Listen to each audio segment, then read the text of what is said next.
Hey everyone, I'm Boone, and in today's video, I'm going to show you 6 different ways to help draw your viewers' attention on screen.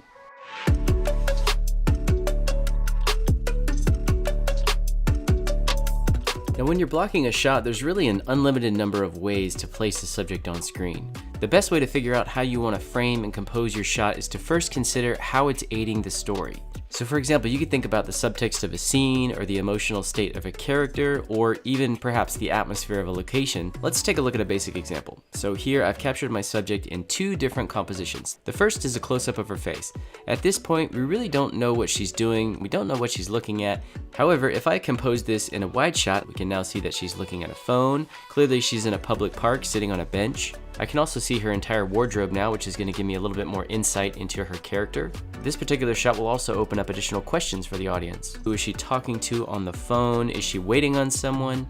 Now while you frame and compose your shot on set during production, you can also use another technique that's going to give you additional options when in post. You do this by shooting in a resolution that's higher than your editing and delivery format. This is going to enable you to reframe and crop your shots during post-production.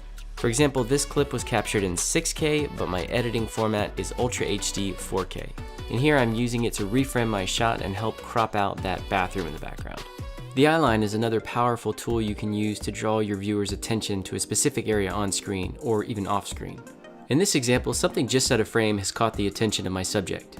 Naturally, when you see someone reacting like this, you want to turn and look and see what they're reacting to. So I can do this with a simple cutaway shot, or I can leave the audience hanging by staying on the reaction of my subject. So here's a reverse angle of the same shot. Now in this example, I can actually see the background objects, but I can't see how she's reacting. Now her eyeline is guiding us back into the background, and we don't know specifically who she's looking at, but I can see multiple subjects in the background here. In addition to eye lines, other objects in your frame can help lead the viewer's attention. These are called leading lines. Here we have 2 shots where the subject is looking to the right. The wide shot is a little bit flat, but on this close-up shot, not only is her eye line guiding us, but also the walking path as well as the tree line. Now here's a much more obvious example with my subject walking up the stairs. I can see the handrails, the stairs, the walls, and the ceiling. Everything is pointing in this direction. The walls in this particular shot also help frame my subject. Knowing how to control the depth of field will help me control the viewer's focus. Now, a shallow depth of field will give me a very small plane of focus, giving all the foreground and background objects that are not in that plane a blurry look. This is going to allow me to isolate objects on screen. The more shallow the depth of field, the more blur I'll introduce. On the other hand, if I want to show multiple objects in frame at the same time, I can adjust for more depth of field. Now, this can be controlled via the aperture of the camera. Simply open up that aperture to achieve a more shallow depth of field.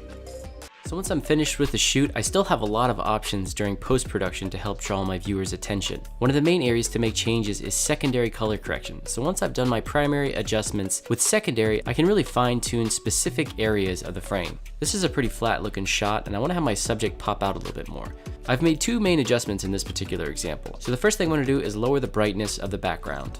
I can isolate these areas via tracking a mask. Then I'm going to isolate the eyes and just brighten them up ever so slightly. So now the subject is standing out nicely and the attention is really drawn toward her eyes.